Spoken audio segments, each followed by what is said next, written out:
Hello. Hello. Mister Mohammad Riyaz এসে গেছেন। আমাদের এখানে একটা 5 কিলো ওজনের একটা শশা তো হয়েছে। সেই শশাটা মোহাম্মদ রিয়াজ কাটবেন, কেটে আপনাদের দেখাবেন। এই দেখুন, আমার ছোট্ট একটা ছাদ বাগানে একটা ছোট্ট সাইজের শশা হয়েছে। এখানে আরও কিছু গাছ আছে, সে গাছগুলো একটু আপনাদের দেখিয়ে দিই। এটাকে বলা হয় আম আদা গাছ বা ম্যাঙ্গো জিঞ্জার। নর্মাল আদার মতো এর গোড়াতে হয়, বাট সেটা স্বাদটা খুবই সুন্দর, খুবই সুস্বাদু। বিভিন্ন রকম রান্না এবং চপের ক্ষেত্রে এটাকে ইউজ করা হয়। এই গাছটা যদি তুলি তাহলে এর নিচে আমরা আম আদা পেয়ে যাব। আদার মতোই দেখতে হয়, কিন্তু সুবাসটা খুবই সুন্দর। এটা জেড প্ল্যান্ট এখানে হয়েছে। এরকম আরও জেড প্ল্যান্ট কিছু আমি বনসাই তৈরি করার জন্য রেখেছি, সেটা আপনাদের পরে দেখাবো। এই যেটা দেখছেন সুন্দর ঘাসের মতো, এটা লেমন গ্রাস, খুব সুন্দর সুবাসের।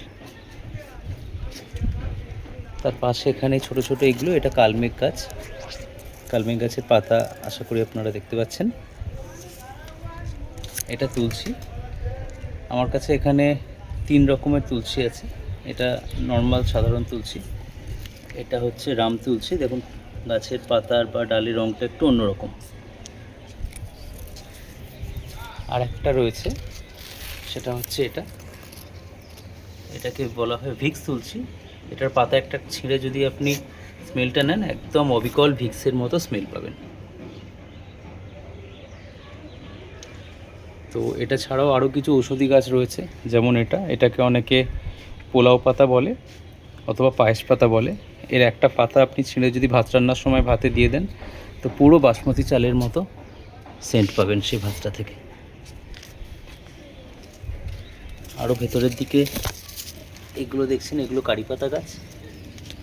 কিছু ঘৃতকুমারী গাছও আছে তার সাথে। যেটা বলছিলাম, আমি কিছু জেড প্ল্যান্টকে বনসাই করার প্ল্যান করেছি।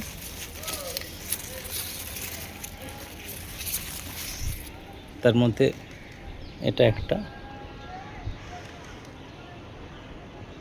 এটার এই হাইটটা বড় করে ওপরটা আরও ঝাঁকড়ালো করব। এগুলো পাতাগুলো ফেলে দিই। এখন প্ল্যান্টটা এরকম দেখতে হয়েছে। এরকম আরও কিছু ছোট ছোট বনসাই করার ইচ্ছে রয়েছে।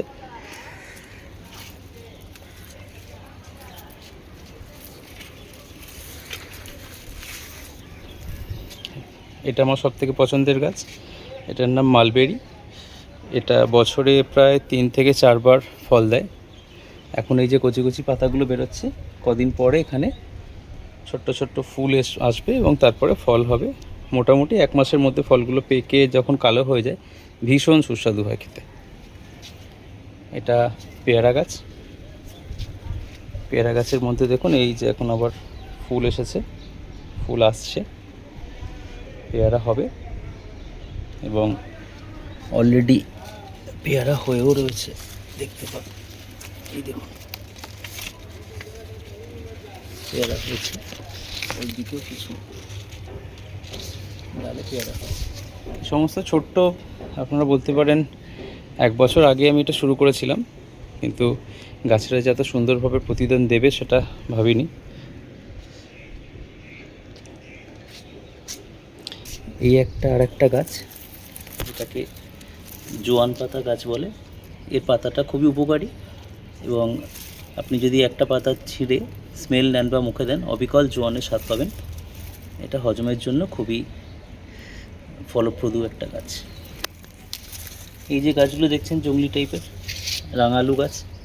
একটা ছোট্ট রাঙালু টুকরোতে গাছ বেরিয়েছিল, সেটাকে দেখে পুঁতে দিয়েছিলাম। অদ্ভুতভাবে সুন্দর গাছ গজিয়েছে। এছাড়াও কিছু খুব শিগগিরই এরাও বেড়ে উঠবে, ফল দেবে। এটা উচ্ছে গাছ। আর শশা গাছ যেটা লাগিয়েছিলাম আপনাদের দেখালাম, শশাটা এক্ষুনি কাটা হবে। তো সেটা ছাড়া আরও একটা শশা এখানে রয়েছে, আপনি আশা করি দেখতে পাবেন। তো এরকম আরও বিভিন্ন জায়গাতে শশা রয়েছে। তো রিয়াজ ও ওদিকে কোথায় দৌড়াদৌড়ি করছে। মিস্টার রিয়াজকে অনুরোধ করব এই ছোট্ট শশাটা কেটে বাড়িতে ওর মায়ের জন্য নিয়ে যাওয়ার জন্য। নিচে একটা হাত দাও, হাত দিয়ে মোটা থেকে কাটো। বাহ, দেখি কীরকম হয়েছে শসাটা। বাহ, দেখতে তো সুন্দর হয়েছে। চলো, ঠিক আছে, ধন্যবাদ সাথে থাকার জন্য। আবার নতুন সময় অন্য কিছু ফল এলে আবার আপনাদের সামনে ভিডিওটা আনবো। Thank you.